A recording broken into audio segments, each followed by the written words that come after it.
ajaib, Raja Sibuan Damai, Raja Sibuan Damai, Ima Tuhan Yesus, Mampuan Sangku Sere, Mampuan Sangku Sere, Tuhan naik, Laina Horomana, Ima Hurianai. Puji Tuhan. Kita kembali menyembah Tuhan dengan pujian penyembahan. Berhembuslah Roh Kudus di tempat ini. Bapak Ibu Saudara yang kekasih dalam nama Tuhan, ibadah kita hari ini adalah ibadah secara khusus memperingati hari kenaikan Tuhan Yesus Kristus Tuhan kita.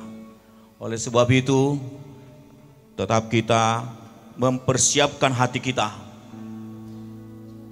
mempersiapkan tempat duduk kita, terutama seperti yang senantiasa disarankan oleh para bapak-bapak hamba Tuhan. Kita sembah Tuhan dengan pujian penyembahan. Berhembuslah Roh Kudus di tempat ini.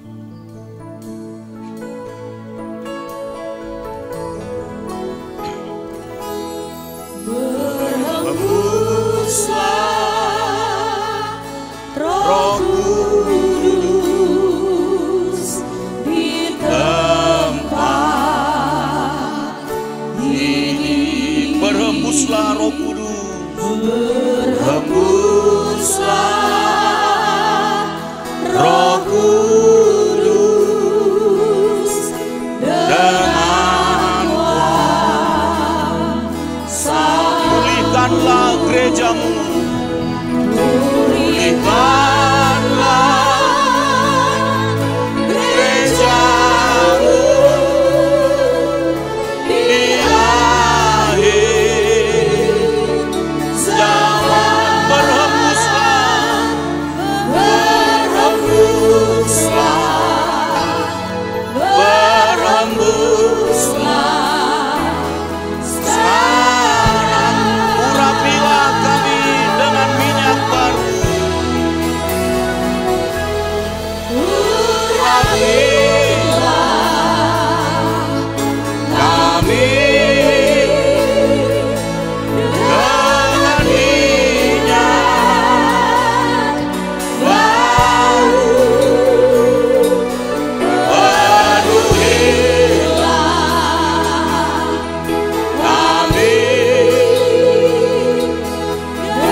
kita kembali menyembah Tuhan dengan pujian penyembahan. Sinar kemuliaan-Mu Bapa memenuhi di sekelilingku. Ku ingin tetap di sini menikmati bait-Mu.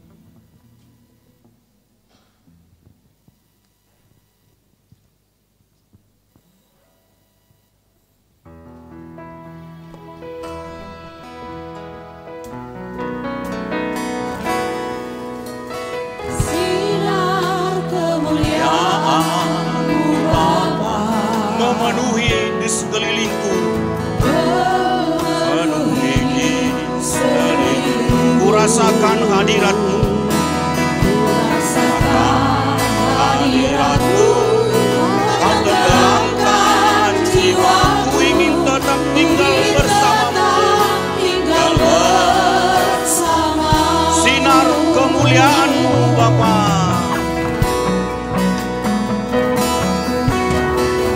Sinar kemuliaan-Mu Bapa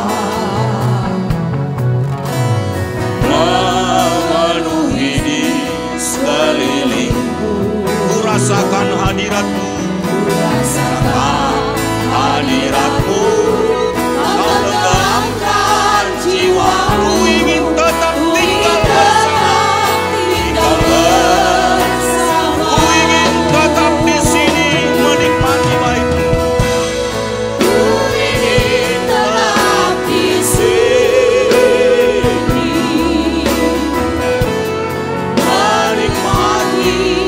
bait-Mu. Ku ingin tetap di sini. Ku ingin tetap di sini dan memandang indah wajah-Mu.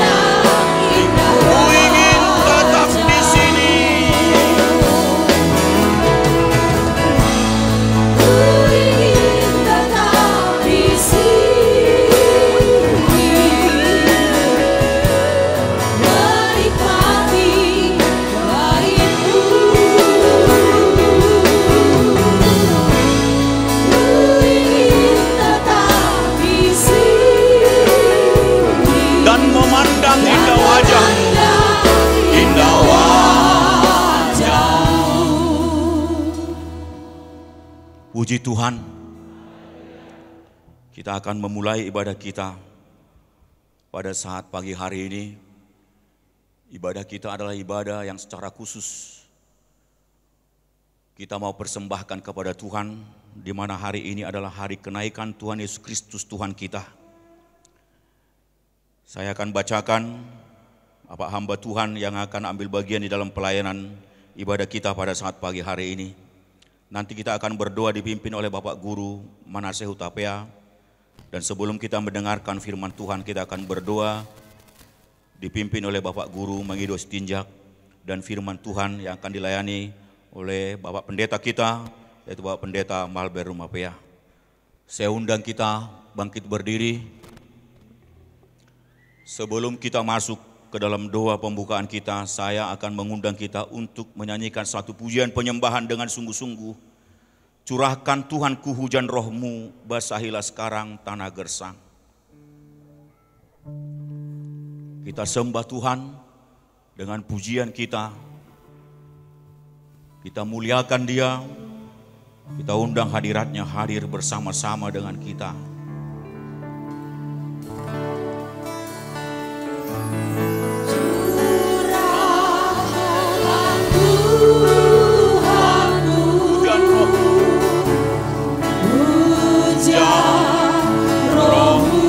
Basahilah sekarang tanah gersang. Basahilah sekarang. Haleluya.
masuk dalam doa pembukaan kita. Berfirmanlah ya Tuhan. Berfirmanlah ya Tuhan. Sebab aku mendengarkan-Mu. Nyatakanlah kepadaku untuk kemuliaan nama-Mu. Penuhilah jiwaku dengan kasih karunia-Mu. Haleluya. Amin. Kita angkat pujian kepada Tuhan. Dan di akhir pujian kita mengundang Bapak Guru Manase Hutapea untuk memimpin kita dalam doa menyerahkan seluruh rangkaian ibadah kita pada saat pagi hari ini. Roh Kudus hadir di sini, pribadi yang menawan dan suci. Bekerjalah ya Roh Kudus, bertahtalah lebih lagi.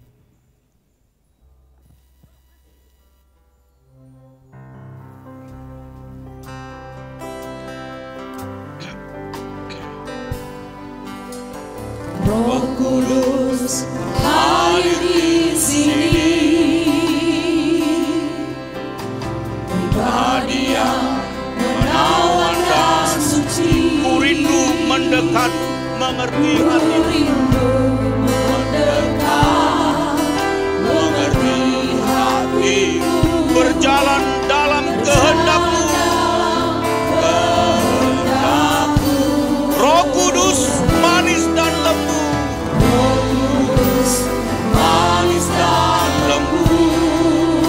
Penolong yang sejati dan suci. Sejati dan suci. Ku rindu mendekat.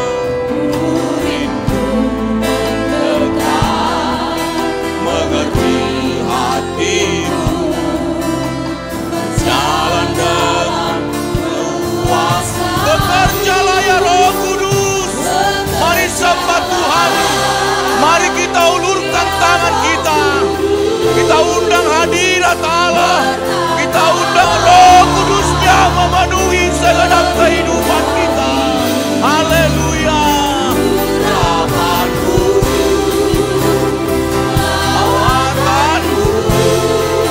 Kaulah yang kuperlu.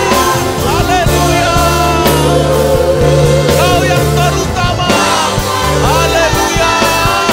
Bekerjalah ya Roh Kudus. Haleluya. Haleluya. Bertahtalah.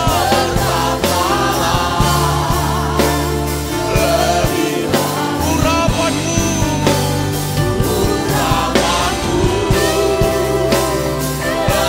Kaulah yang kuperlu.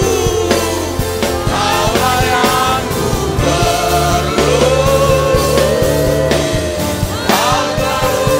Bekerjalah ya Roh Kudus. Haleluya. Haleluya. Bertahtalah lebih lagi. Lebih lagi. Urapan-Mu.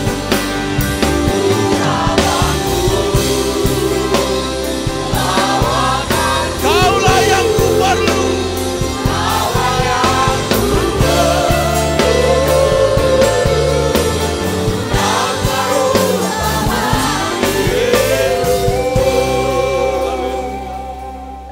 Terpujilah nama-Mu Bapa Sorga. Di dalam nama Yesus Kristus Tuhan kami yang hidup, yang ajaib, yang kekal selama-lamanya. Engkau begitu luar biasa Tuhan menolong kami. Sehingga pada saat ini hamba-hamba-Mu, sidang jemaat-Mu, kaum Bapa, kaum Ibu, generasi muda, remaja, sekolah-sekolah minggu, semua yang hadir pada saat ini. Tuhan, hanya satu tekad kami. Kami mau menyenangkan-Mu lewat ibadah yang kami lakukan ini. Sebab tidak ada yang terbaik bagi kami untuk kemuliaan-Mu. Hanya datang sujud, berlutut, dan beribadah. Memuji, muliakan Engkau dalam Yesus. Dan menyembah Engkau di dalam roh dan kebenaran. Terima kasih Bapa. Secara khusus Tuhan, pada saat ini kami mengingat bahwa Engkau di dalam pelayanan-Mu di muka bumi akan mengatakan Engkau kembali ke surga, tetapi bukan meninggalkan kami selama-lamanya. Sebab Engkau akan mengutus Roh Kudus-Mu untuk menuntun kami sampai kepada hukum yang kekal. Oleh itu Bapa, janji-Mu Engkau berangkat ke surga untuk mempersiapkan tempat bagi kami orang percayamu. Di mana Engkau berada Tuhan, di situ pula kami telah berada. Terima kasih Bapa, kasih karunia-Mu itu Tuhan.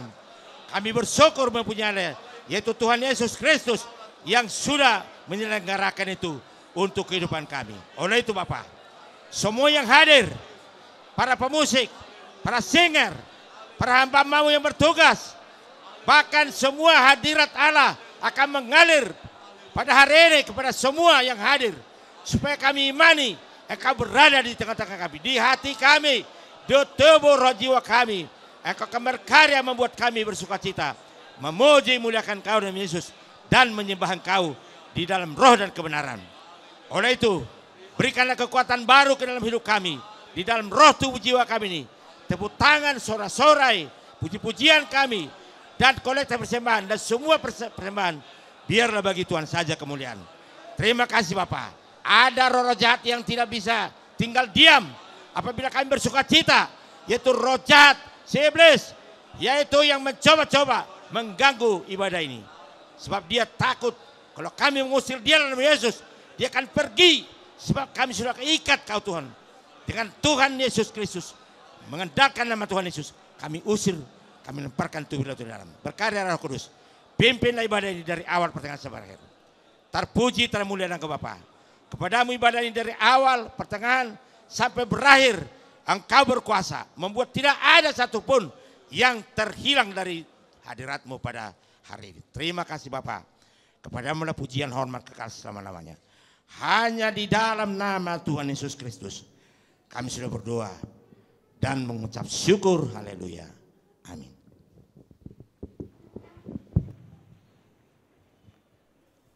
Puji Tuhan. Puji Tuhan. Kita angkat pujian sukacita kepada Tuhan. Tuhan memberiku kegirangan. Kuterima janji Allah bagi kaum Yehuda.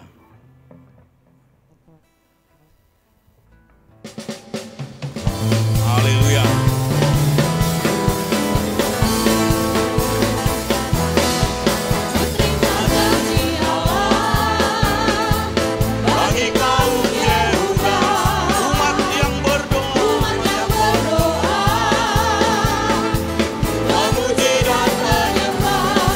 Inilah saat yang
Puji Tuhan.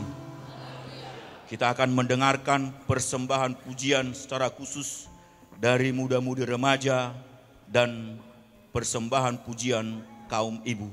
Kita sambut dengan pujian sukacita, Roh Kudus, Roh Allah, bakar hati dan jiwaku.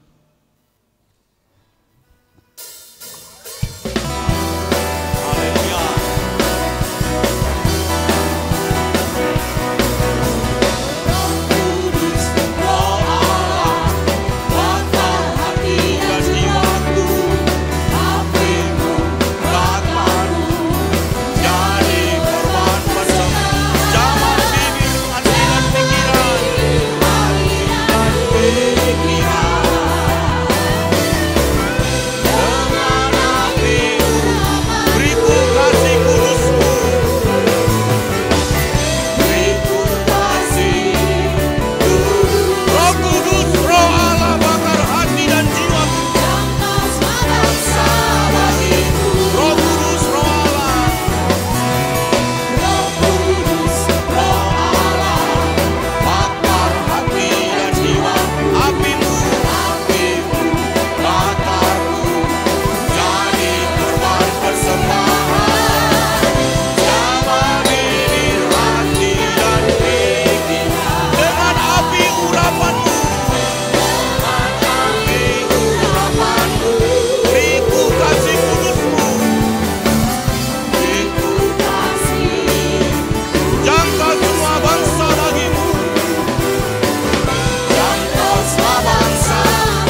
bersyukur kepadamu Tuhan, anugerah-Mu mempesonaku. Selalu dan selalu Kau angkat hatiku, Kau membuatku berharga di mata-Mu.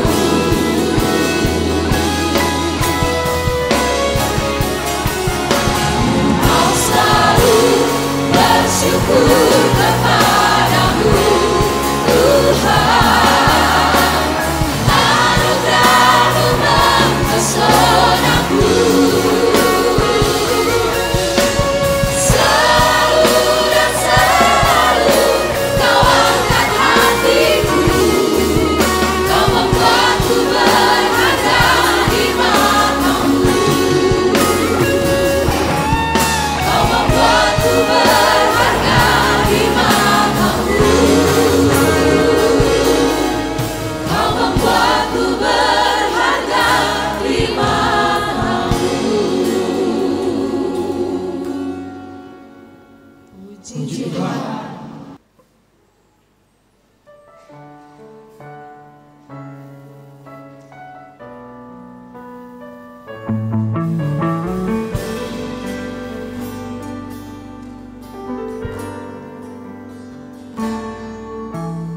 Yesus Tuhan ditinggikan, dimuliakan dan naik ke surga. Dia berikan Roh Kudus-Nya, menguatkan dan menolong selalu. Sungguh ku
Puji Tuhan, kita akan mempersiapkan hati kita untuk dengar-dengaran akan firman Tuhan. Dan sebelum kita mendengarkan firman Tuhan, kita kembali berdoa. Untuk mendoakan firman Tuhan, kita akan berdoa dipimpin oleh Bapak Guru Mangido Sitinjak. Kita angkat pujian, penyembahan dengan sungguh-sungguh. Kita angkat pujian ini dengan sungguh-sungguh dan kita renungkan bahwa firman Allah yang akan memberkati kita, yang akan memulihkan kita, yang akan menghidupkan kita. Sambil kita jalankan persembahan kita sebagaimana biasanya, berfirmanlah Bapa, sebab aku mendengarkanmu. Engkau tambatan hatiku, engkau perlindunganku.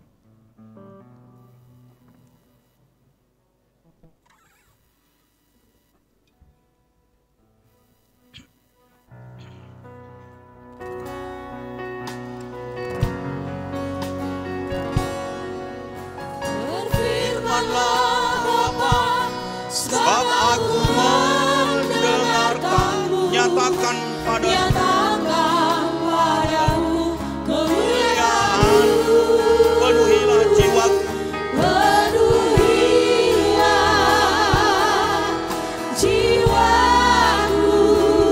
dengan kasih karunia-Mu.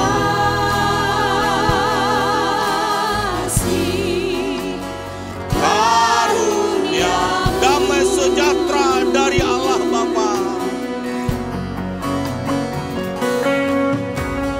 damai sejahtera dari Allah Bapa Yang melampaui segala memelihara hatiku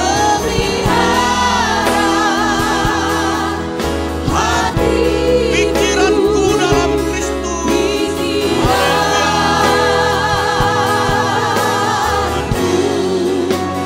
dalam Kristus. Engkau tambatan hatiku, Engkau tambatan hatiku, engkau perlindunganku. Haleluya. perlindunganku, Kepadamu saja aku berserah. kepadamu saja ku berserah. Di dalam tanganmu Aku dibangun, disempurnakan. aku dibangun, Haleluya. disempurnakan Oleh karya-Mu yang ajaib, karyamu yang ajaib. Kau menyertai Kau menyertai setiap langkahku, sepanjang jalan hidupku. sepanjang jalan hidupku. Selamanya Engkau tambatan hatiku. Haleluya. Kita ulurkan tangan kita. Haleluya. Engkau tambatan hatiku, Engkau perlindunganku. Kepadamu saja aku berserah. Padamu saja ku Berserah di dalam tangan-Mu. tanganmu, Aku dibangun, disempurnakan. aku dibangun, disempurnakan oleh karyamu yang ajaib. Kau menyertai setiap langkahku. Kau menyertai setiap langkahku, sepanjang jalan hidupku. Selamanya Selamanya. Maha besar Engkau, Allah kami yang bertahta di dalam surga. Allah yang kami sembah, Allah yang hidup, Allah yang ajaib, heran dan luar biasa. Di dalam nama Yesus Kristus Tuhan dan Juru Selamat kami. Kalau pada hari ini kami datang ya Bapa di hadirat-Mu, mengingat ya Bapa kenaikan-Mu ke surga, dalam perayaan ibadah yang kami lakukan, oleh pengertian firman Engkau Tuhan karuniakan kepada kami. Sehingga saat ini kami Tuhan dengan penuh sukacita bersorak-sorai memuliakan Engkau. Menyembah-Mu ya Bapa di dalam roh dan kebenaran. Menaikkan segala pujian kami, baik pujian khusus yang dipersembahkan oleh anak-anak Tuhan. Karena Engkau berkenan ya Bapa lewat segala pujian kami, penyembahan kami. Bahkan korban-korban bakaran yang kami persembahkan kepada Tuhan. Kami percaya semua itu ya Bapa telah sampai di hadirat-Mu. Demikian sebentar lagi kami akan mendengarkan kebenaran firman-Mu. Hamba-Mu ya Bapa yang Tuhan telah persiapkan untuk menyampaikan firman-Mu ya Bapa buat kami pada hari ini Tuhan. Bapa, mari Engkau Tuhan utus hamba-Mu. Berangkatkan dengan kuasa roh-Mu. Hikmat marifat surgawi karuniakan kepada hamba-Mu. Sehingga hamba-Mu ya Bapa tidak pernah kekurangan firman. Tetapi Engkau Tuhan limpahkan kasih karunia dari surga. Engkau lingkupi hamba-Mu dengan kemuliaan-Mu. Sehingga hamba-Mu dengan otoritas Allah akan menyampaikan firman-Mu. Menegur segala dosa dan pelanggaran. Menasehati kami bahkan mengajar kami. Supaya kami hidup dalam kebenaran-Mu ya Tuhan. Terutama janji-janji-Mu ya Bapa. Akan semakin nyata kami rasakan dalam perjalanan hidup kami. Terutama ya Bapa. Janji-Mu tentang kepenuhan Roh Kudus-Mu. Biarlah keturunannya ya Tuhan oleh kasih karunia-Mu. Semua jemaat-Mu tanpa terkecuali. Engkau limpahkan ya Tuhan Roh Kudus-Mu. Engkau baptis kami semua dengan Roh Kudus-Mu. Dengan demikian ya Bapa. Kami akan memiliki kekuatan yang daripada Allah untuk menghadapi segala tantangan rintangan, masalah dan persoalan yang akan kami hadapi oleh karena nama Yesus. Sehingga kami akan boleh berkemenangan sampai kepada hidup yang kekal yang Kau janjikan buat setiap orang percaya-Mu. Terima kasih ya Bapa. Kami percaya Roh Tuhan ada di sini. Berkuasa Engkau sepenuhnya ya Bapa. Kuasai hati jiwa roh kami. Sehingga firman-Mu tidak ada yang terlewatkan ya Tuhan. Tetapi kami terima dengan syukur. Dan kami bawa pulang. Dan kami renungkan. Serta kami lakukan sesuai dengan kehendak-Mu. Dalam nama Yesus Kristus Tuhan Allah kami yang hidup. Kami telah berdoa dan mengucap syukur. Haleluya. Amin. Kita akan persiapkan hati kita untuk dengar-dengaran akan firman Tuhan. Kita angkat suatu pujian dengan penuh sukacita. Saya ingin bertemu dengan Yesus, kapan Yesus kembali, dan di akhir pujian kita akan mendengarkan firman Tuhan yang disampaikan oleh Bapak Pendeta kita. Saya ingin bertemu dengan Yesus, kapan Yesus kembali. Saya undang kita semua bangkit berdiri dengan penuh sukacita. Haleluya. Saya ingin bertemu dengan Yesus, saya ingin memandang wajahnya. Saya capek berjalan dalam dunia yang gelap. Saya ingin berjumpa. Kapan Yesus kembali? Kapan Yesus kembali? Kapan Yesus kembali ke dalam dunia ini? Ke dalam dunia. Sungguh tak lama lagi. Betapa senang hatiku. Betapa senang hatiku. Kalau sudah bertemu. Hatiku sangat rindu. Pada Yesus Tuhanku. Betapa senang hatiku. Kalau sudah bertemu. Hatiku sangat rindu. Pada Yesus Tuhanku. Silakan duduk. Baik, Bapak Ibu kita tetap bersukacita dan bersungguh-sungguh berdoa dalam roh kita supaya kesempatan kita dalam rangka memperingati harinya Yesus kembali ke rumah Allah di surga. Karena Dia telah selesai melakukan tugas di dunia ini. Selama 30 tahun lebih, Ia telah menjadi manusia. Rela menghadapi segala tuduhan kepalsuan kepadanya. Rela terhina demi kasih-Nya agar kita mempunyai hidup di dalam nama-Nya.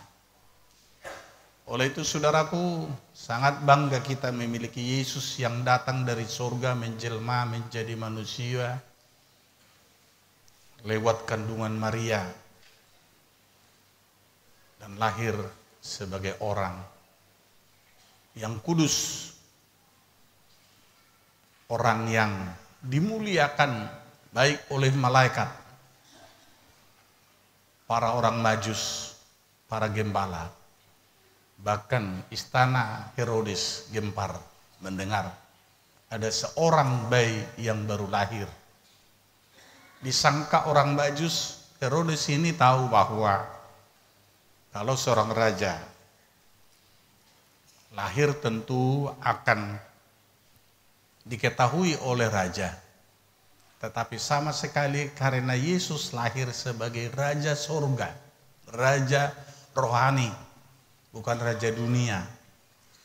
Itulah sebabnya di dalam Injil Yohanes 6 ayat 15, ini perhatikan kalau kita mau ikut Yesus supaya ikut caranya. Mau diangkat dia menjadi Raja rame-rame oleh masyarakat yang melihat keluar biasaan Tuhan. Masak 5 potong roti, 2 ekor ikan. Setelah didoakan Yesus dibagi-bagi, pertama kepada para rasul, kedua rasul itu membagikan kepada orang banyak. Lalu 5.000 orang laki-laki, belum dihitung anak-anak, belum dihitung kaum ibu. Kembali menggemparkan karena sisanya 12 bakul. Sangka mereka kalau Yesus menjadi raja kita tidak perlu capek. Cukup ikuti aja Yesus. Tapi Yesus tahu mereka mau memaksa dia hendak menjadi raja. Dia tinggalkan. Ingat saudaraku, hamba Tuhan yang ingin jadi pemimpin dunia itu meleset. Berarti engkau tidak ikuti irama Yesus. Hamba Tuhan yang mendaftar jadi caleg zaman ini hati-hati. Engkau mau ke surga atau mau tinggal di dunia ini. Saya berharap tersadar kita bukan untuk dunia ini diciptakan. Tapi kita hanya berjalan di dunia ini sebagai garam dunia. Sebagai pelita yang bercahaya di tengah-tengah dunia. Untuk itu saudaraku, mari kita dengar firman Tuhan. Karena ini pengulangan terus mengingatkan kita tentang iman kita.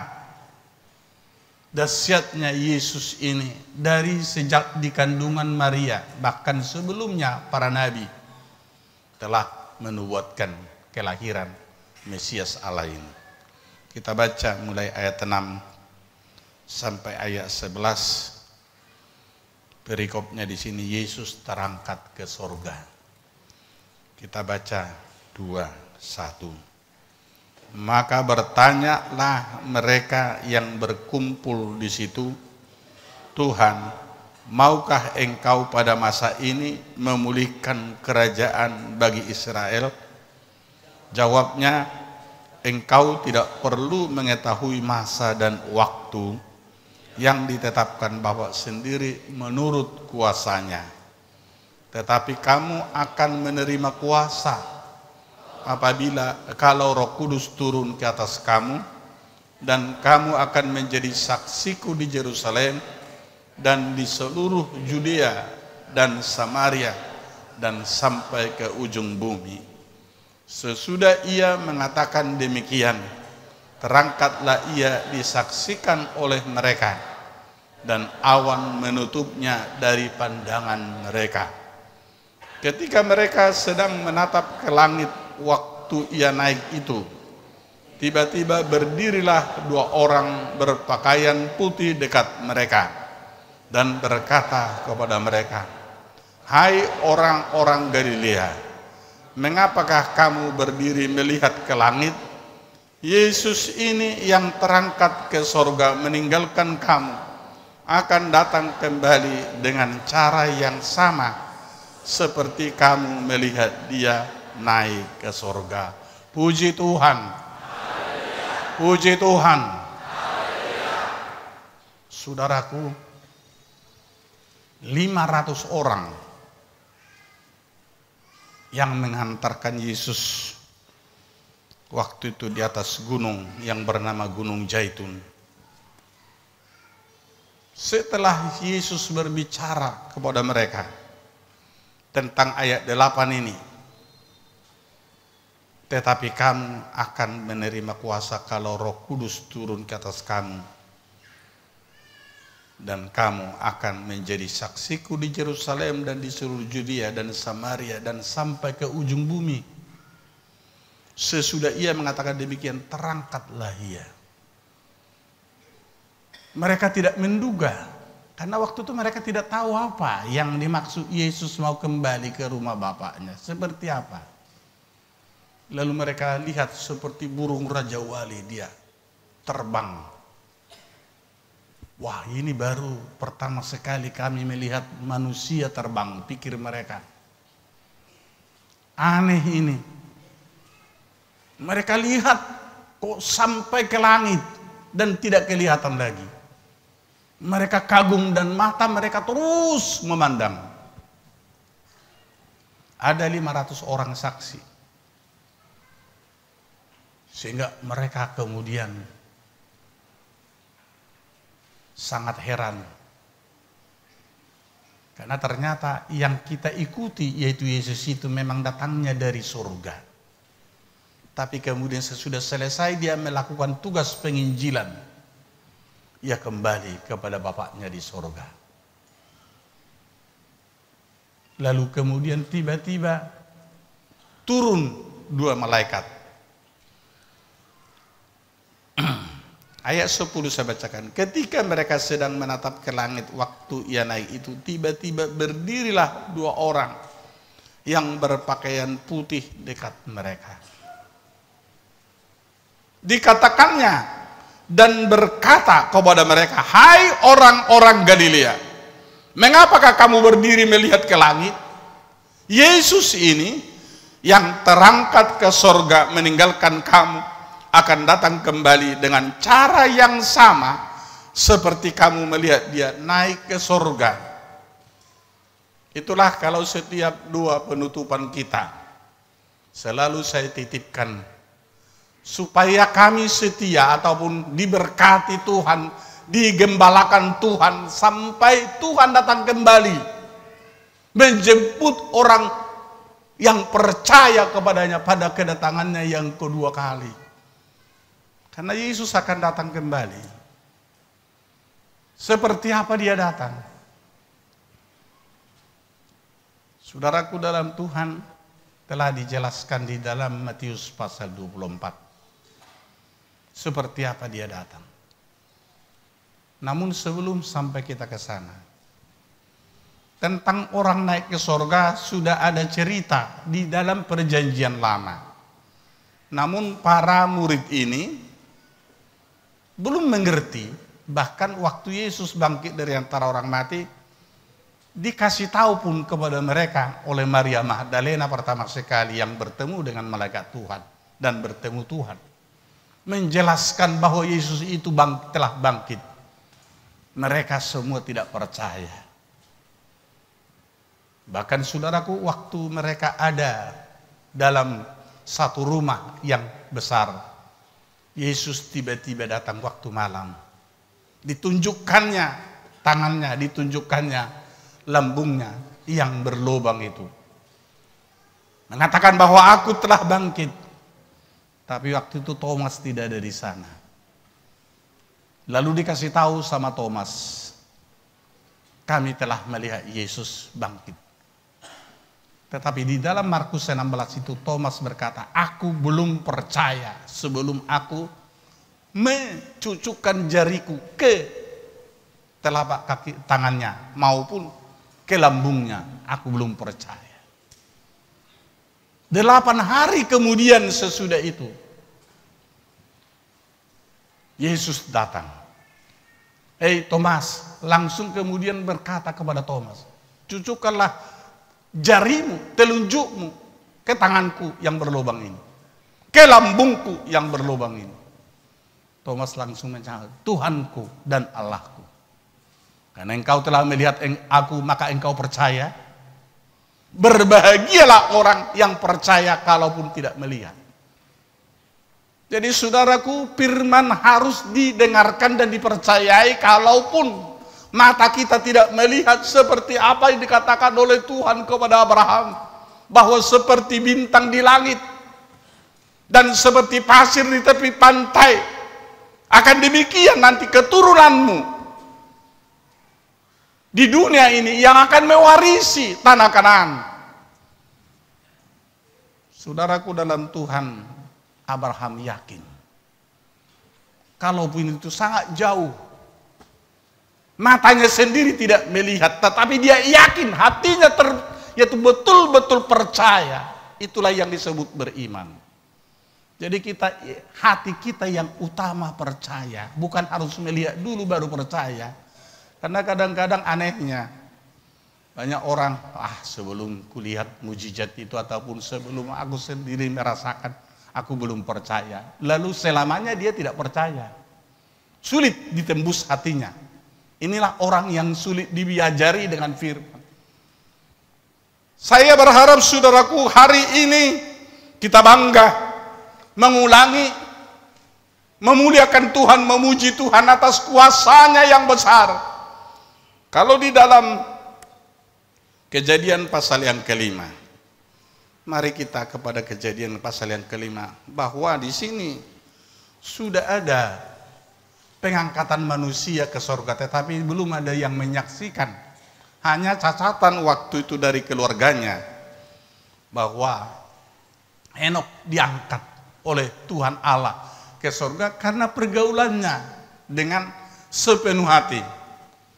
Mari kita baca mulai ayat 21 Kejadian 5. Kita baca mulai ayat 21 sampai 24. Demikian saya ulangi untuk membacakannya supaya kita dengan sepenuh hati mengusahakan setelah mengenal Tuhan, kita usahakan menjadi orang yang turut lakukan firman-Nya dengan benar, lalu jauhkan perkataan dan penafsiran dunia, tetapi engkau pegang, engkau lakukan firman Tuhan apa adanya. Saya akan bacakan demikian. Setelah Henokh hidup 65 tahun, ia memperanakkan Metusalah. Dan Henokh hidup bergaul dengan Allah selama 300 tahun lagi. Setelah ia memperanakkan Metusalah, dan ia memperanakkan anak laki-laki dan perempuan. Jadi Henokh mencapai umur 365 tahun, dan Henokh hidup bergaul dengan Allah. Lalu ia tidak ada lagi, sebab ia telah diangkat oleh Allah.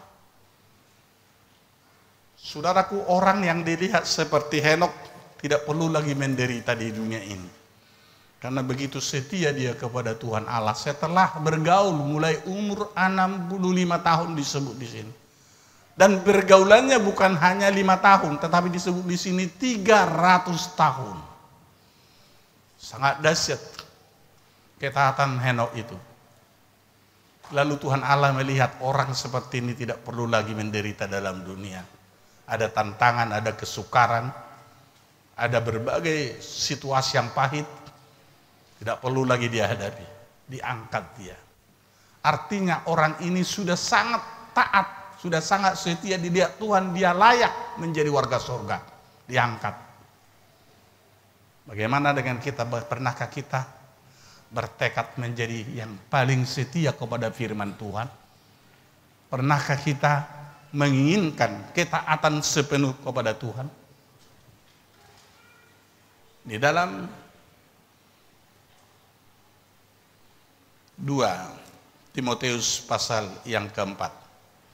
Di sini juga kepada Rasul Paulus dikatakan oleh Rasul Paulus bahwa ia telah dilihat oleh Tuhan layak untuk naik surga ataupun untuk segera meninggalkan dunia ini, sehingga ia kemudian menghadapi tantangan itu. Dan di sini dia katakan, saudaraku,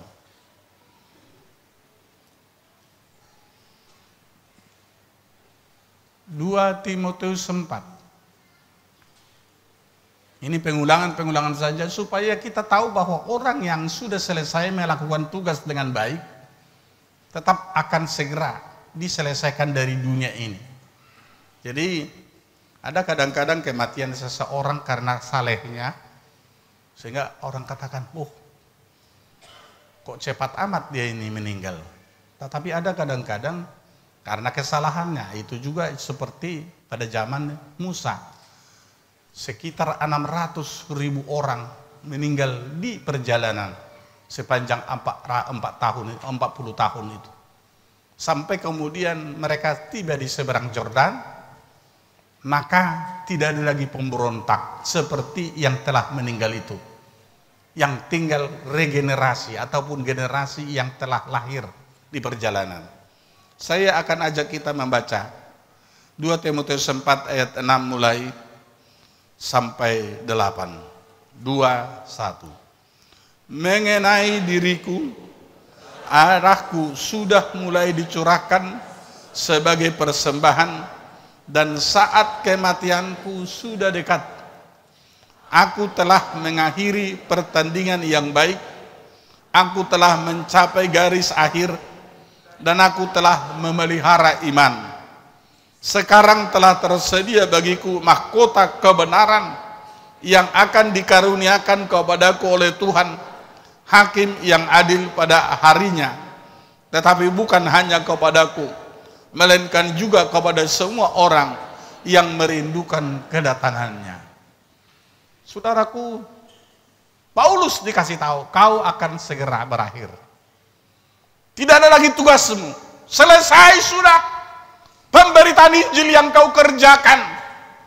Kalau kita baca Kisah Rasul mulai pasal 13, bagaimana Paulus itu semangat luar biasa. Sangat sungguh-sungguh. Dan kalaupun seperti di penjara Filipi, ia dimasukkan ke penjara setelah dia dianiaya terlebih dahulu dengan Silas. Tetapi di penjara dia memuji Tuhan dengan sepenuh hati, dengan sesungguh hatinya sampai seluruh isi penjara mendengar. Selesai mereka bernyanyi memuji Tuhan, datang gempa, terbuka semua pintu-pintu dari penjara. Saya lihat saudaraku, hebatnya kemauan Paulus menderita karena firman. Karena firman. Jadi saudaraku, kalau ada di antara kita yang berkhotbah, tidak perlu kita menderita, kita harus beradaptasi dengan semua pihak. Saya lihat tidak ada dalam Alkitab seperti itu. Kalau mau ke sorga ya, kalau mau ke sorga, tidak ada seperti itu.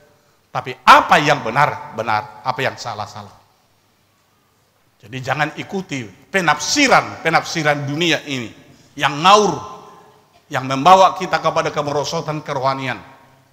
Khotbah-khotbah yang sedemikian bukan membangun, tetapi melemahkan iman, membuat orang terbawa kepada kehendak daging. Sekedar berbuat baik bisa, tetap berbuat baik memang kepada semua harus kita perlihatkan, tetapi jangan kita ikuti irama hidupnya. Maaf soal diminta kita mendoakan orang mati, memang masih adakah kesempatan kepada orang mati untuk didoakan? Bukankah setelah mati selesai sudah? Oleh sebab itu saudaraku, jangan kita bodoh, tapi harus mengerti firman, mengerti cara hidup yang benar, yang mengikuti Yesus. Matius 16 ayat 24 dan 25 menjelaskan di sana. Memang siapa yang mau ikut Tuhan harus rela tersalib. Jadi kita bukan singkirkan salib, tetapi memang harus rela demi kebenaran. Nah, saudaraku di sini Paulus, aku telah mengakhiri pertandingan yang baik, aku telah mencapai garis akhir, dan aku telah memelihara iman. Ia betul-betul memelihara, ia betul-betul hidup. Seperti apa? Mari kita baca dulu 1 Korintus pasal 9, supaya saudara lihat betapa di situ Paulus betul-betul menjadi pelaku firman dengan benar.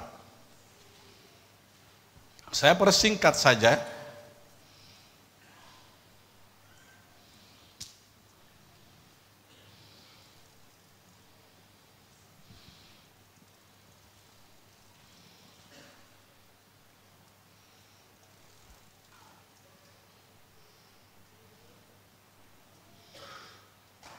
Dari ayat 1 sampai 18, di situ kita melihat keputusan Paulus bahwa dia sebagai seorang rasul sebenarnya punya hak untuk meminta ditopang oleh jemaat-jemaat Tuhan, tetapi dia katakan supaya saya membuatkan satu teladan. Apalagi di situ dikatakan, saudaraku, saya bacakan ayat 16, karena jika aku memberitakan Injil, aku tidak mempunyai alasan untuk memegahkan diri, sebab itu adalah keharusan bagiku. Celakalah aku jika aku tidak memberitakan Injil. Tekad ini, dia katakan dia memberitakan Injil dengan membuat usahanya sendiri, yaitu menjadi pembuat tenda. Dan ini dijual. Hasil daripada pembuatan tenda ini dia pergunakan untuk dia dan untuk teman-temannya. Dia tidak memungut persembahan-persembahan dari umat Tuhan. Memang lain kalau Paulus dalam pendiriannya, karena dia sudah katakan bahwa sebagai orang yang paling banyak dosanya, aku telah mendapat kasih karunia. Itu tulisannya kepada Timotius. Sehingga dia mau bayar dengan cara apa yang dia tahu. Karena dia punya keahlian. Lalu keahliannya ini dipergunakan. Sambil dia bikin tenda, orang datang kepadanya diskusi firman. Sehingga dikatakan, saudaraku, kita baca bersama mulai ayat 19. Inilah cara Paulus. Jadi supaya kita perlu tahu bagaimana Paulus. Kita baca nanti sampai ayat 27. Dari 1 Korintus 9 ayat 19 mulai. Kita baca 2:1. Sungguh pun aku bebas terhadap semua orang. Aku menjadikan diriku hamba dari semua orang, supaya aku boleh memenangkan sebanyak mungkin orang. Demikianlah bagi orang Yahudi. Aku menjadi seperti orang Yahudi, supaya aku memenangkan orang Yahudi. Bagi orang-orang yang hidup di bawah hukum Taurat, aku menjadi seperti orang yang hidup di bawah hukum Taurat, sekalipun aku sendiri tidak hidup di bawah hukum Taurat, supaya aku dapat memenangkan mereka yang hidup di bawah hukum Taurat. Bagi orang-orang yang tidak hidup di bawah hukum Taurat, aku menjadi seperti orang yang tidak hidup di bawah hukum Taurat, sekalipun aku tidak hidup di luar hukum Allah. Karena aku hidup di bawah hukum Kristus, supaya aku dapat memenangkan mereka yang tidak hidup di bawah hukum Taurat. Bagi orang-orang yang lemah, aku menjadi seperti orang yang lemah, supaya aku dapat menyelamatkan mereka yang lemah. Bagi semua orang, aku telah menjadi segala-galanya, supaya aku sedapat mungkin memenangkan beberapa orang dari antara mereka. Segala sesuatu ini aku lakukan karena Injil, supaya aku mendapat bagian dalamnya. Berhenti dulu sampai di sini. Saudaraku, Paulus masuk ke tempat orang banyak seperti ia orang di dalam kumpulan itu, tetapi dia tidak ikuti perangai mereka itu supaya dimengerti. Namun dia berbicara tentang Injil di sana, berbicara tentang yang baru yang belum dimengerti mereka, seperti dikatakan dalam Kisah Rasul pasal 17.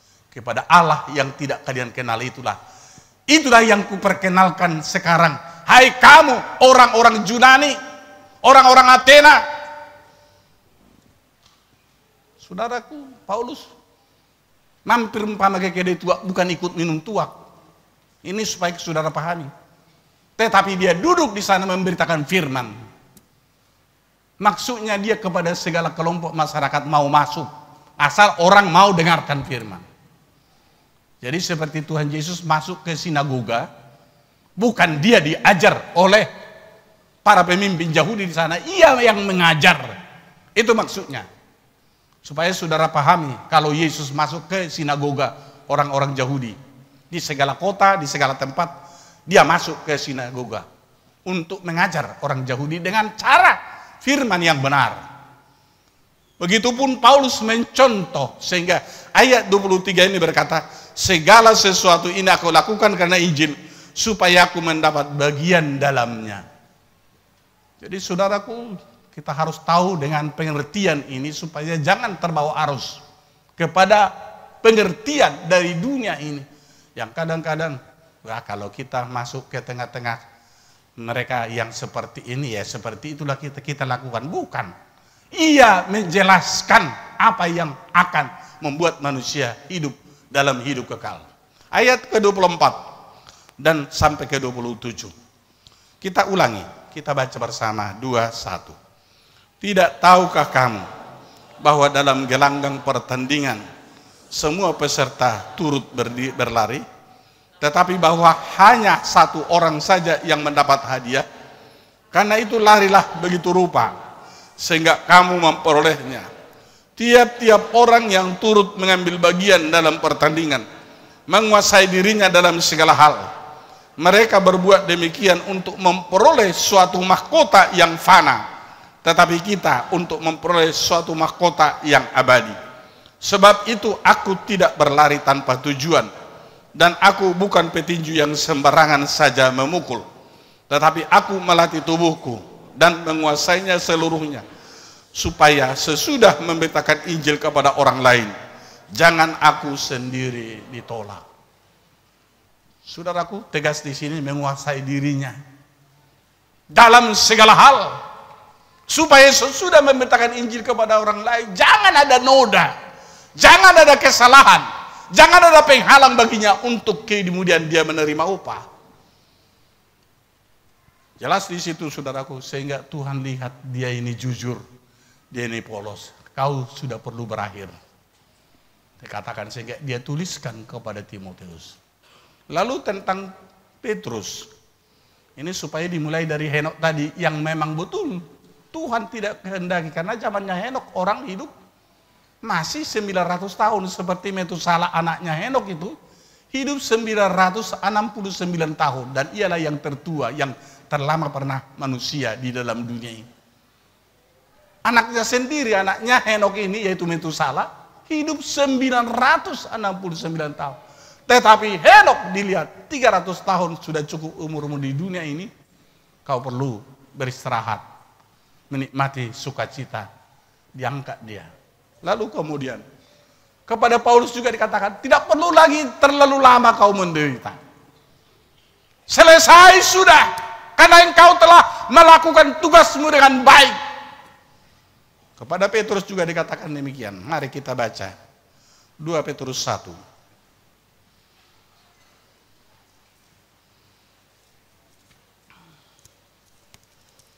Ayat 14 dan 15. Kita baca 2:1. Sebab aku tahu bahwa aku akan segera menanggalkan kemah tubuhku ini, sebagaimana yang telah diberitahukan kepadaku oleh Yesus Kristus Tuhan kita. Nah, ada pernyataan Tuhan, kau akan segera berakhir. Tak perlu lagi menderita terus. Selesai sudah penderitaan itu untukmu. Ayat 15. Tetapi aku akan berusaha supaya juga sesudah kepergianku itu kamu selalu mengingat semuanya, pengajarannya, cara belajar, beribadah, cara hidup dengan benar, perlu diteruskan, dilanjutkan. Tidak ada keraguan bagi Petrus, tidak ada keraguan bagi Paulus, tidak ada keraguan bagi Henok. Saudaraku, saya mau supaya imanmu hidup. Imanmu hidup. Supaya kalau bisa seperti Petrus ini, seperti Paulus ini, seperti Henok ini, kita diangkat dari dunia ini, ataupun selesai umur kita dari dunia ini, tetapi sudah tersedia tanah air kita. Sebelum kita meninggal sudah dikasih tahu tanah air kita, sudah resmi. Saya berharap supaya saudaraku betul-betul mengerti firman. Lalu masuk dulu kita tentang lambannya para murid, lambannya para orang percaya pada zaman Yesus. sesudah bangkit dari mati, disitulah Petrus tahu, disitulah murid-murid itu tahu bahwa dia betul-betul Allah yang hidup, yang menjelma menjadi manusia. Sehingga saudaraku, dalam tulisan dari para rasul itu, utama Paulus, bahwa di dalam Yesuslah kepenuhan Allah itu nyata. Kepenuhan Allah itu nyata. Itu dalam Kolose 1 ayat 15. Saya berharap saudaraku, saudara jangan tanggung-tanggung untuk memuji Yesus itu dengan benar, dengan sepenuh hati dan taat, sebab ia tahu semua apa yang kita lakukan, seperti apa yang dikatakan Daud dalam Mazmur 139. Engkau tahu Tuhan, entah aku duduk, entah aku berjalan, engkau mengerti semua Tuhan. Sehingga tidak ada lagi sandiwara dalam hatimu. Tidak ada lagi noda-noda dosa di dalam hatimu yang mengganjal, yang membuat engkau dendam antara satu dengan yang lain. Sehingga kalau si A yaitu berkhotbah, engkau kelihatannya tidak mempunyai semangat. Kalau Tuhan sudah membenarkan seseorang, kasih Tuhan saudara tidak bisa baca. Tetapi karunia Tuhan kita mengerti. Bisa saja kita salah persepsi. Makanya saya, biarlah Tuhan yang menghakimi semua. Saya tidak akan mau dendam kepada siapapun. Hati saya terus, entah kepada orang yang pikir, tetap mereka ya udah, tetapi kerjakan kerjaanmu di sana. Itu saja. Tapi hati saya tidak dendam. Biar Tuhan yang kemudian membuat keputusan. Tetapi jelas, sebelum mereka pergi juga sudah Tuhan kasih tahu bahwa mereka sebagian besar adalah memperlihatkan dia adalah keturunan dan menggambarkan perilaku binatang-binatang. Itu urusan Tuhan lah. Tapi kita diajar mengenal mereka. Oleh sebab itu saudaraku, tidak perlu kita dendam di dalam hati.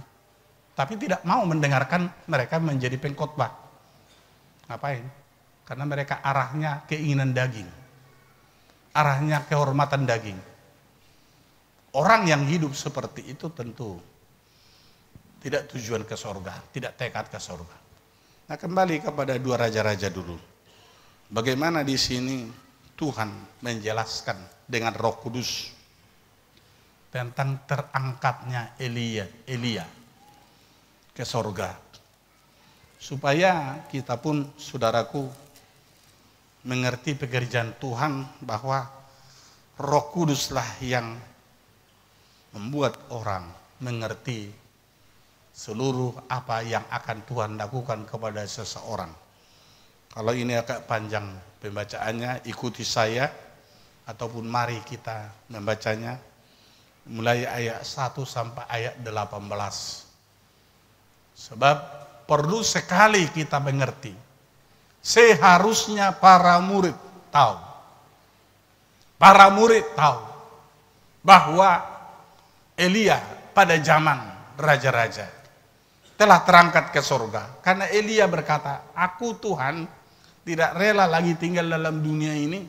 Itu dia katakan dalam 1 Raja-Raja pasal 19. Tetapi saya ingin segera kepadamu.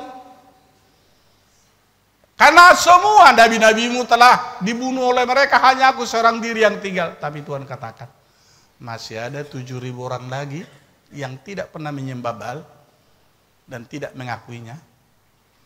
Itu sekarang ada di tengah-tengah Israel. Jadi jangan katakan hanya engkau, tetapi kepada Elia kemudian dikatakan Tuhan. Mari kita baca 2 Raja-Raja pasal yang kedua mulai. Perikopnya di sini, Elia naik ke sorga. Ikuti saya. Demikian bunyi firman Tuhan. Kita mulai 2:1. Menjelang saatnya Tuhan hendak menaikkan Elia ke sorga dalam angin badai. Elia dan Elisa sedang berjalan dari Gilgal. Berkatalah Elia kepada Elisa, baiklah tinggal di sini, sebab Tuhan menyuruh aku ke Betel Tetapi Elisa menjawab, demi Tuhan yang hidup dan demi hidupmu sendiri, sesungguhnya aku tidak akan meninggalkan engkau. Lalu pergilah mereka ke Betel. Pada waktu itu keluarlah rombongan Nabi yang ada di Betel mendapatkan Elisa. Lalu berkatalah mereka kepadanya, sudahkah engkau tahu bahwa pada hari ini Tuanmu akan diambil daripadamu oleh Tuhan, terangkat ke surga? Jawabnya, aku juga tahu, diamlah. Coba sebentar. 50 orang. Ya. 50 orang. Dikatakan di situ murid yang ada di Betel. Ya. Telah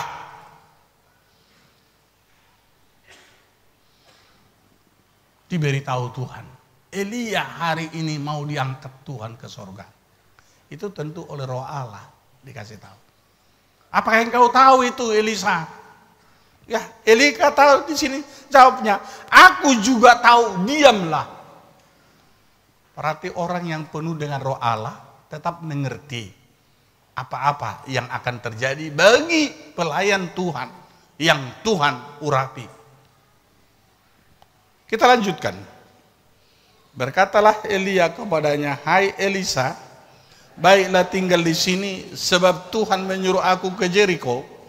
Tetapi jawabnya, demi Tuhan yang hidup dan demi hidupmu sendiri, sesungguhnya aku tidak akan meninggalkan engkau. Lalu sampailah mereka di Jeriko.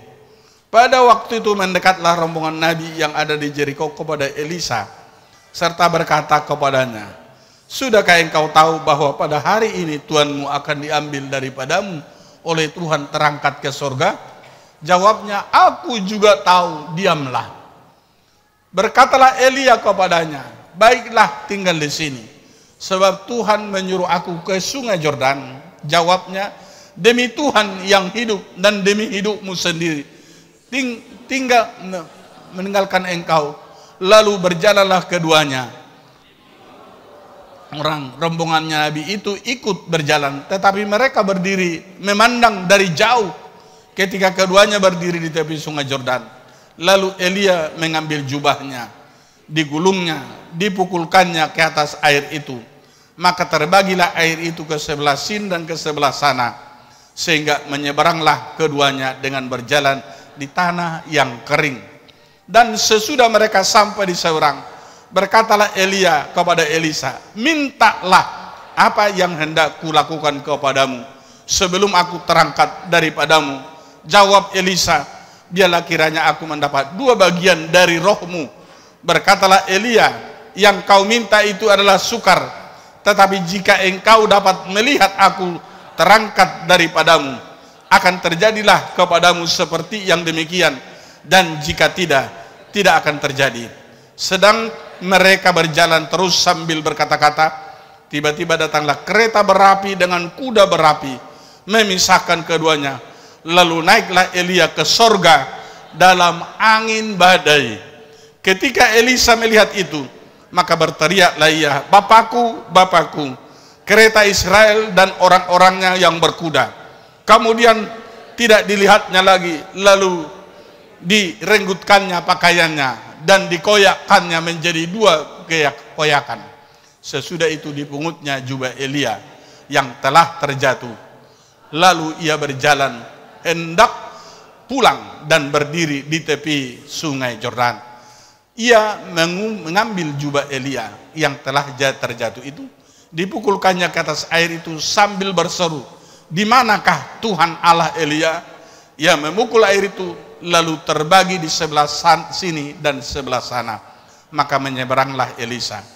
Ketika rombongan Nabi yang dari Jeriko itu melihat dia dari jauh, mereka berkata, roh Elia telah hinggap pada Elisa. Mereka datang menemui dia, lalu sujudlah mereka kepadanya sampai ke tanah. Mereka berkata, coba lihat, di antara hamba-hambamu ini ada 50 orang laki-laki, orang-orang tangkas. Biarlah mereka ini pergi mencari Tuanmu. Jangan-jangan ia diangkat oleh roh Tuhan dan dilemparkannya ke atas salah satu gunung atau ke dalam salah satu lembah. Elisa menjawab, janganlah suruh pergi. Tetapi ketika mereka mendesak-desak dia sampai memalukan, maka berkatalah ia, suruhlah pergi. Mereka menyuruh 50 orang. Orang-orang ini mencari 3 hari lamanya, tetapi tidak bertemu dengan Elia. Ketika mereka kembali kepada Elisa, masih tinggal di kota Jericho, berkatalah ia kepada mereka, bukankah telah kukatakan kepadamu, jangan pergi? Sejarah naiknya Elia ini ke sorga, betul-betul ini selalu diingat oleh bangsa Israel. Lalu mereka tidak mengerti dengan cara bagaimanakah Yesus pergi kepada Bapaknya. Padahal kekaguman orang selama 40 hari itu terhadap Yesus memperlihatkan dirinya, apalagi dalam Yohanes pasal 21 itu, saat Petrus mengajak teman-temannya rasul yang lain menjala ikan tetapi tidak temukan, namun Yesus pagi-pagi datang, lalu dalam rupa yang lain Yesus berbicara, adakah pauk padamu? Mereka menjawab, tidak ada Tuhan. Tapi mereka waktu itu belum kenal Yesus karena ada wajah lain. Sangat menakjubkan. Saudaraku, disitulah Yesus mengajar kepada Petrus, aku sudah mengajarkan engkau menggembalakan domba, kenapa kembali menjadi penjala ikan? Ada apa dalam pikiranmu? Engkau sudah lihat saya dibangkitkan dari antara orang mati. Kok kamu masih bimbang yang kusebut menjadi penjala manusia? Kok macam apa imanmu? Lalu diteguhkanlah di situ. Sehingga saudaraku dalam Tuhan, Tuhan mengerti semua persoalan. Dalam hal ini seharusnya mereka tahu bahwa Yesus itu juga seperti Elia, dikirim kereta api Tuhan dalam angin badai yang kencang. Lalu Elia naik. Seperti apa Yesus itu naik? Mereka lihatlah, seperti burung Raja Wali terbang ke atas. Dan seperti itu juga nanti kelak Yesus itu akan datang. Nah, saudaraku, dalam penantian kita kepada Yesus, dikatakan dalam Matius pasal 24 di sini, supaya saudaraku jangan dininabobokan oleh pengajaran yang muncul dari berbagai penafsiran manusia. Sebab sebelum Yesus datang kembali, maka telah ada tekanan kepada gereja Tuhan. Ada siksaan kepada gereja Tuhan. Betul-betul kita harus perhatikan supaya kita jangan terjebak dengan para pengajar yang mungkin mengajar seperti pada hari Minggu yang lalu, di mana Farisi dan ahli Taurat mengajarkannya tetapi mereka tidak berbuat. Dan di dalam Matius 23, Farisi dan ahli Taurat tidak ada seorang pun masuk ke surga, semua mereka masuk kepada kematian kekal.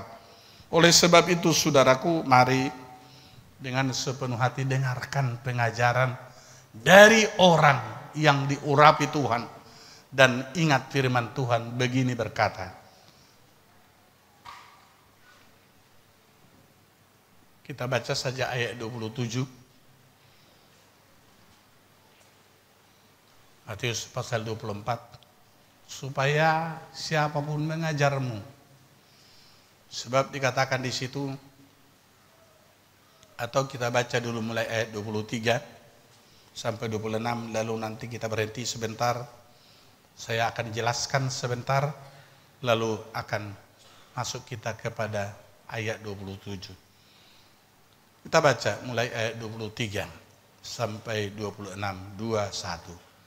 Pada waktu itu jika orang berkata kepadamu, lihat Mesias ada di sini, atau Mesias ada di sana, jangan kamu percaya.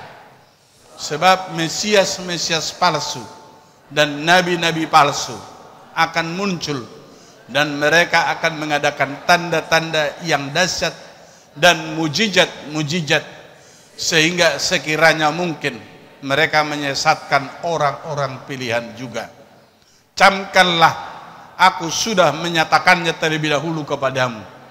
Jadi apabila orang berkata kepadamu, lihat ia ada di padang gurun, janganlah kamu pergi ke situ, atau lihat ia ada dalam bilik, janganlah kamu percaya. Semakin banyak orang yang berani menyatakan dirinya Mesias, sehingga banyaknya itu, oleh karena banyaknya orang menjadi menganggap dirinya nabi. Hati-hati saudaraku dengan nubuat palsu ya. Sampai menyatakan dirinya inilah Mesias. Hati-hati. Itu sudah mulai merajalela di mana-mana. Betul-betul harus terkendali. Kalau saudara mendapat sesuatu hal, jangan langsung katakan itu dari Tuhan. Hati-hati. Kalau seorang ibu yang menerima, kalau suamimu sudah aktif, katakan dulu kepada suamimu, itu pun perlu diuji. Karena banyak di antara kesaksianmu dulu, mungkin ada 10 tetapi ada 2 yang meleset. Bahaya itu saudara. Jangan terbawa arus engkau ingin dipuji orang, seakan-akan engkau orang khusus. Tetapi orang yang akan dihormati Tuhan adalah orang yang selalu merendahkan hati. Ingat Matius 25 ayat 9 itu. Perhatikan itu. Kita harus semakin merendahkan diri. Biarlah orang lain kemudian, karena contoh soal. Nah, mulai dari pendirian gereja yang pertama sampai kepada pendirian gereja ini, istri saya mendapat pengetahuan untuk itu. Dan itu dijelaskan kepada saya, tapi saya tidak pernah bicarakan itu. Karena itu untuk konsumsi dia, untuk meyakinkan dia. Tidak perlu diketahui oleh semua orang itu. Ini supaya dimengerti. Sehingga tidak perlu kita cari nama. Beda kalau perlu dikasih tahu, itu pun harus lewat jalur. Ada sintuamu di sektor, baru sintuamu bisa ngomong sama saya, itu pun jangan dari mimbar. Hati-hati. Itulah sebabnya ke depan tidak ada lagi kesaksian di depan ini, sebab masih banyak kesaksian zaman dahulu kala yang pernah kita beri kesempatan. Kadang-kadang nggak beraturan mimpinya dikasih tahu. Lalu kita banyak kecewa. Kecewanya kenapa? Ingat apa yang kau katakan. Ingat apa yang terjadi. Jadi sini saudaraku, Mesias palsu akan bangkit banyak. Hati-hati. Jangan engkau menjadi orang yang pengen dipuji orang. Itu komitmen di hatimu harus engkau bentuk. Tetapi supaya hati kita menyenangkan Tuhan.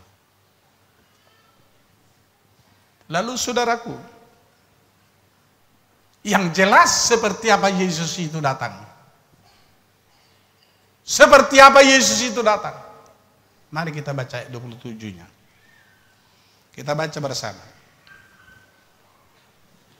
2, 1. Sebab sama seperti kilat memancar dari sebelah timur dan melontarkan cahayanya sampai ke barat, demikian pula lah kelak kedatangan Anak Manusia. Jadi ketahuan dia dari timur, dari terbitnya matahari sampai ke barat. Dunia gempar waktu itu saudaraku. Ingat Wahyu. Dunia gempar. Tahu karena diiringi malaikat. Jadi pengetahuan firman harus kita miliki. Pengertian firman harus kita miliki. Supaya jangan di antara kita ada yang menyombongkan diri. Seakan-akan engkau manusia paling penting. Sebab semua adalah kasih karunia. Kalau memang kasih karunia, kenapa kita anggap diri kita penting? Saya berharap saudaraku, jangan ada di antara kita yang merasa dirinya sangat penting. Tapi mari Serahkan sepenuhnya hidupmu, dipergunakan Tuhan untuk kemuliaannya. Kalau Tuhan lihat engkau semakin rendah hati, semakin menyangkal dirimu, sehingga saudaraku tidak ada lagi polemik yang berkelanjutan. Nah kadang-kadang sampai kepada pakaian segala macam engkau urusi. Tidak ada yang menyatakan hal yang lain bagi kita.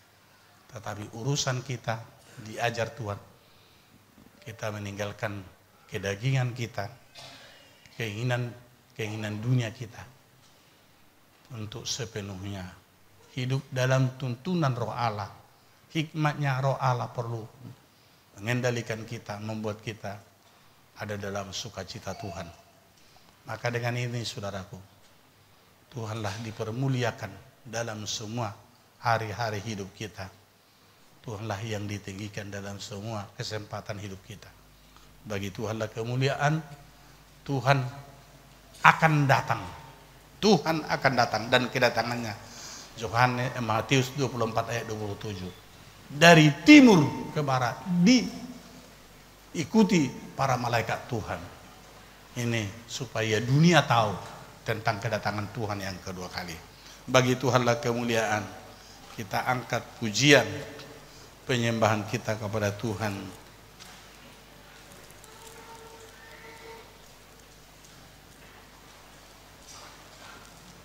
Ku ada sebagaimana ku ada, berdiri menghadap tahta-Mu Bapa. Semua berlutut.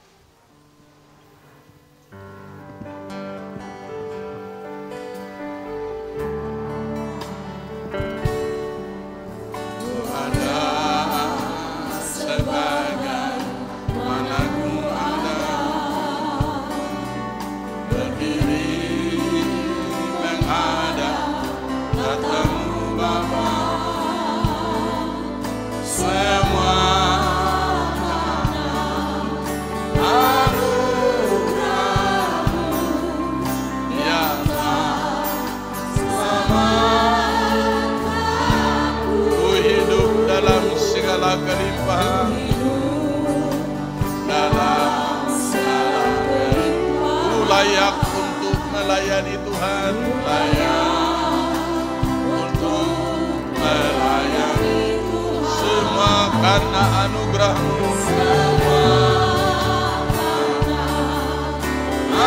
karena anugerah-Mu,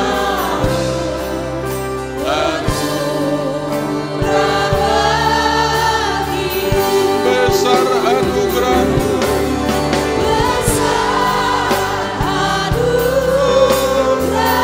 Melimpah kasih-Mu,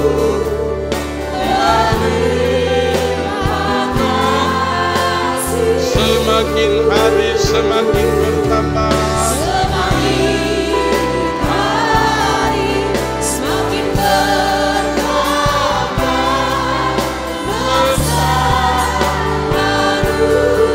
besar anugerah-Mu.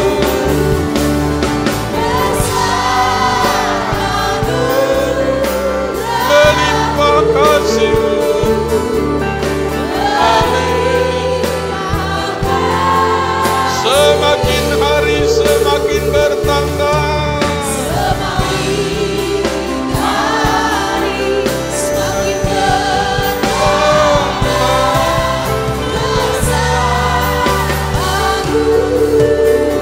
ada sebagaimana ku ada.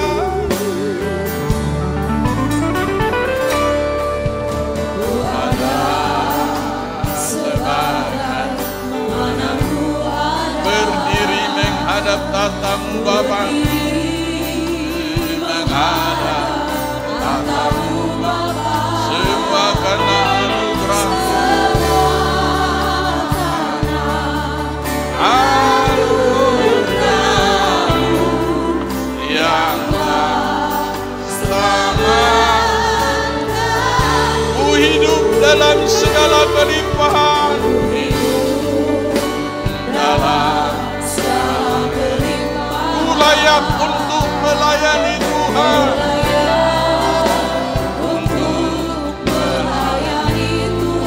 Semua karena anugerah-Mu.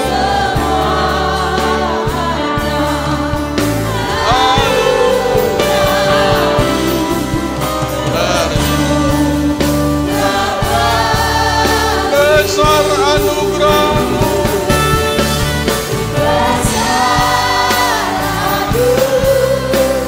Melimpah kasih-Mu.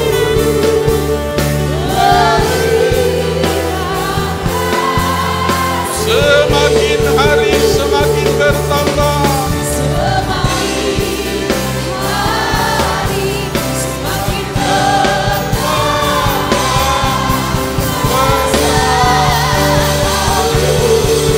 Besar anugerah-Mu.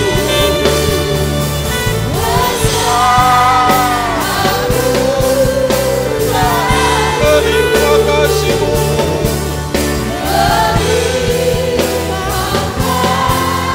Semakin hari semakin bertambah.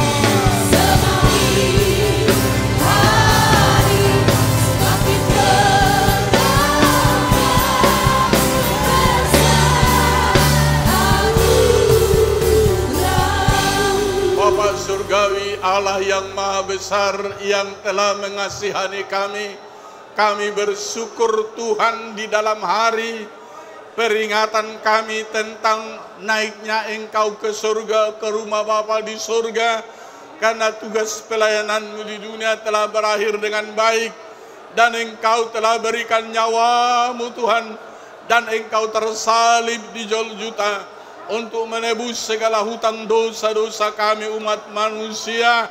Engkau buatkan kami memiliki hidup di dalam, yaitu darah-Mu yang menguduskan kami, darah-Mu yang melayakkan kami menjadi umat keturunan Abraham, orang yang Engkau sebut mendapatkan tentang pengampunan dosa dan hidup kekal di dalam nama Yesus.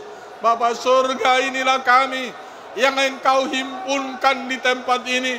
Engkau perdengarkan firman-Mu, Engkau ajari kami, Engkau ingatkan kami tentang situasi di mana menjelang akhir zaman akan terjadi nubuat-nubuat palsu, akan terjadi Mesias-Mesias palsu yang akan merampas orang-orang yang tidak sungguh-sungguh benar, yang tidak sepenuh hati, yaitu mengasihi dan mencintai firman-Mu, akan terjebak dan terjatuh.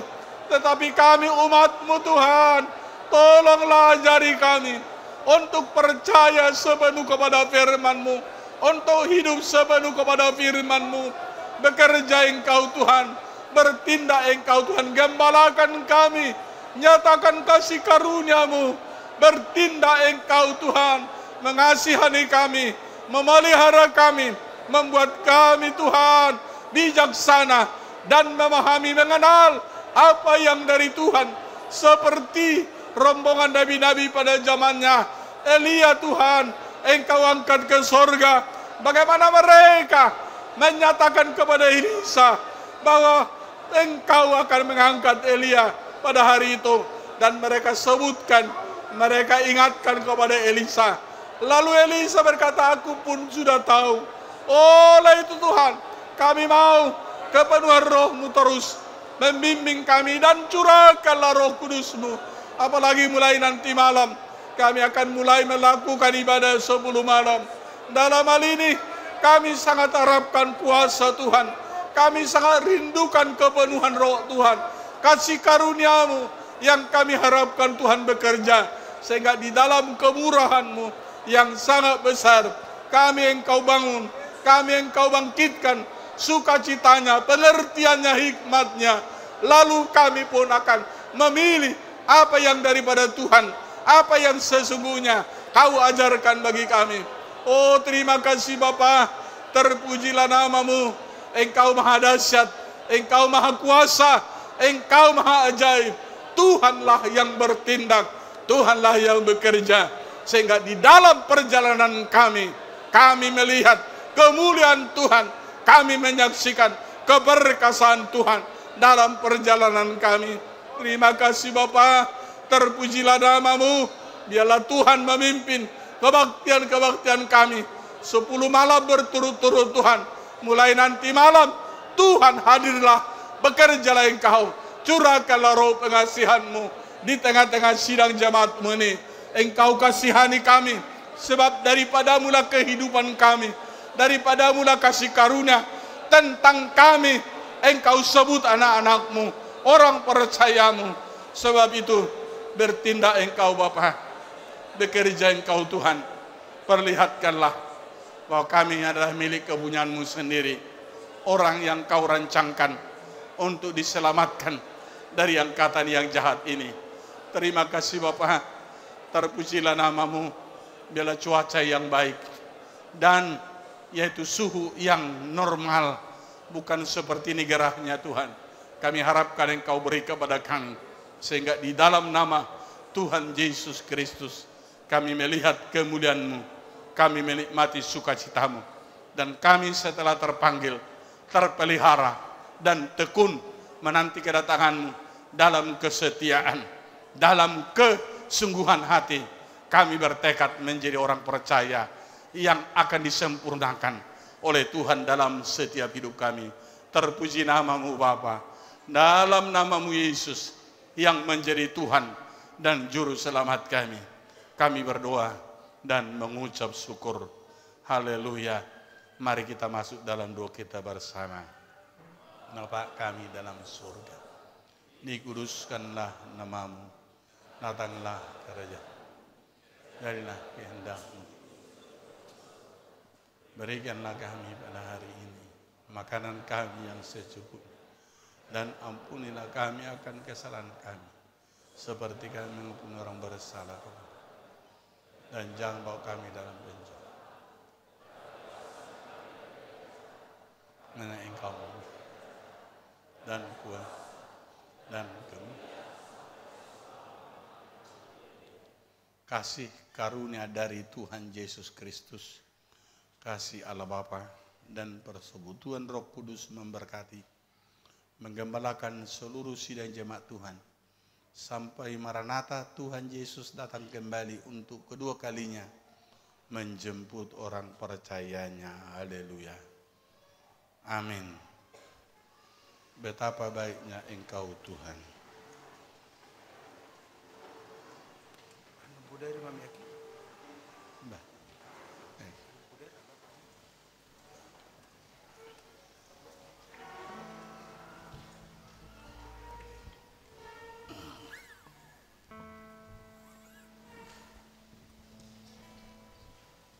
Betapa baiknya Engkau Tuhan.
Puji nama Tuhan Yesus.